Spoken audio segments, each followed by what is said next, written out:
Can the death of a small child reshape the entire history of world literature? That's the question sitting at the heart of Hamnet, a film that pulls us into one of the quietest, most devastating what-if stories in the English language. Based on Maggie O'Farrell's award-winning novel directed by Chloé Zhao, this isn't really a movie about William Shakespeare the legend. It's a movie about a father who lost his son, and what that loss eventually became. Everyone knows the name Shakespeare. Even if you've never sat through a single one of his plays, you know Romeo and Juliet. You know To Be or Not to Be. You know that this one writer somehow managed to wedge himself permanently into the collective memory of the English-speaking world.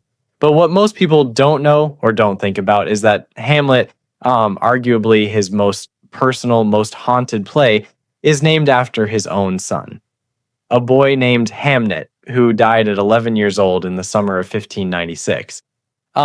Back then, the names Hamnet and Hamlet were basically interchangeable, two spellings of the same name. That detail alone tells you everything about what this film is trying to do. We've seen Shakespeare's life dramatized before. Shakespeare in Love gave us the romantic, witty version of him falling in love while writing Romeo and Juliet.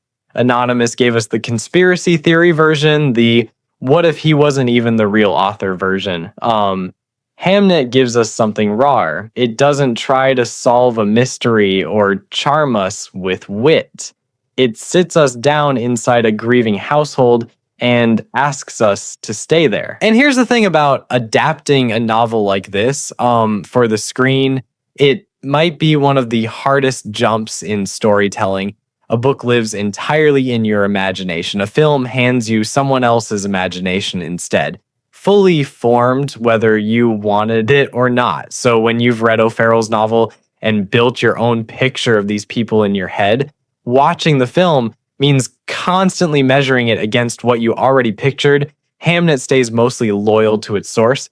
But the realities of squeezing a sprawling, emotionally layered novel into roughly 2 hours forces some compression.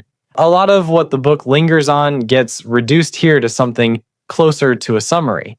You feel that compression, especially in the back half. The first half of the film actually moves with real confidence. It's patient, it's well-paced, it lets you settle into this family before anything goes wrong. But once Hamnet dies, the structure starts to wobble a little. Zhao leans on fade-outs again and again to move between scenes, and after a while it starts to feel less like a film and more like an extended trailer for itself. Beautiful images strung together without quite enough connective tissue holding them up. That said, I want to give real credit where it's due. The world this film builds is gorgeous. The clothing, the interiors, the rhythms of how people spoke and lived. 16th century England feels lived in here.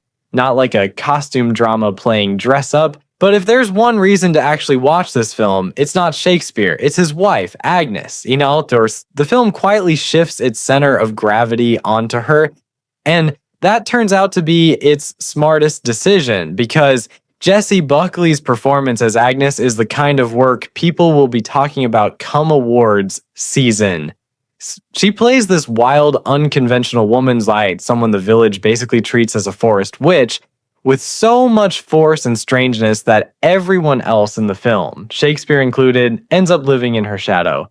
It's a performance that earns every bit of awards talk surrounding it. That said, the film does leave something on the table here too.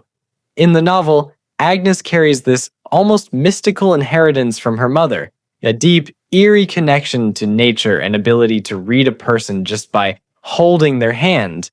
The book takes its time with this. The film mostly skips it, tossing in a flashback here or there and moving on. Because of that, Agnes's relationship with Shakespeare, which slowly curdles into real tension and distance, never quite lands with the weight the book gives it.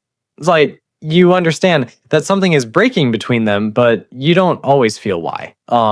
There's another detail that bothered me, and if you've read the book, you'll know exactly what I mean. Hamnet and his twin sister Judith are supposed to look almost identical, close enough that they can swap clothes and fool people. which becomes a small but devastating piece of the story's tragedy. In the film, the two child actors don't resemble each other at all. It's a small casting choice, but it quietly undercuts one of the more aching ideas in the source material. Even with all of that, the ending mostly earns its place. Watching Agnes sit in the audience as Hamlet is performed for the very first time, watching Shakespeare turn his grief into language so he can, in some impossible way, speak to his dead son one more time, that's genuinely moving. It's the rare adaptation that understands its own emotional center, even when it stumbles getting there. So, should you watch Hamnet? Then if you go in expecting a tight, flawless drama, you might walk away frustrated by the pacing in the back half. But if you go in for Jessie Buckley for the atmosphere of Plague-era England and for a quietly devastating idea about how grief can turn into art, this one is absolutely worth your time. It's not a perfect film, but it's a film that understands exactly what it's trying to say, even when the execution wobbles. If you've read the book and seen the film, drop your thoughts below. I want to know if you felt the same gaps I did. And if you want more honest film breakdowns like this one, subscribe to Reviews of Films.